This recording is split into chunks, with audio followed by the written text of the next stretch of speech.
আবুল কালাম আজাদ ওরফে বাচ্চু রাজাকারের মৃত্যুদণ্ডের রায়ে আনন্দিত ফরিদপুরবাসী। ৭১-এ তার নির্যাতনের শিকার পরিবারগুলোর দাবি দ্রুত তাকে দেশে এনে রায় কার্যকর করা হোক। ফরিদপুর প্রতিনিধি সাদাত হোসেন তিতুকে সঙ্গে নিয়ে রাসেল খন্দকারের তোলা ছবিতে ওবায়দুল রশিদের রিপোর্ট।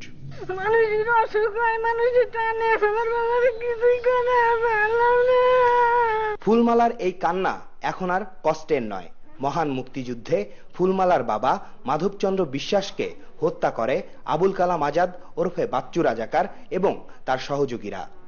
অবশেষে বাবার খুনিদের বিচারের বহুদিনের প্রতীক্ষা শেষ হলো ফুলমালা ও তার ভাইয়ের। আমার বাবা তো চলেই গেছে, তার যদি আমি কন্যা শুনে যাই তাহলে আমি খুব খুশি হই। আমি মৃত্যুর আগে, আমি যে বুড়ো হয়ে গেছি, আমি মৃত্যুর আগে আমি ফাঁসি চাই। তার বাচ্চু রাজাকার যে জায়গায় থাকুক না কেন, তাকে এই বাংলাদেশে আনিয়া তার ফাঁসি হয়, আমি এইটা আমার সন্তুষ্ট। তাতে যদি আমার মৃত্যু হয় তাতেও আমার ভালো। মুক্তিযুদ্ধের সময় বাচ্চু রাজাকার এবং তার সহযোগীরা জ্যোৎস্না রানী দাসের স্বামী চিত্তরঞ্জন দাসকে হত্যা করে। জ্যোৎস্নার চোখে এতদিন জল থাকলেও এখন শুধুই চাওয়া রায় বাস্তবায়ন। দাবিটা আমি তার ফাঁসি হয়ে যাক, আমি এইটাই আমি খুব সন্তুষ্ট হব। আমি আমার আত্মা দেখে আমি শান্তি পাবো। বাচ্চু রাজাকারের বিচারের রায় ঘোষণার সময় ফরিদপুরবাসীর চোখ ছিল টেলিভিশনের পর্দায়। রায় ঘোষণার পর তারা আনন্দে আত্মহারা হয়ে পড়েন।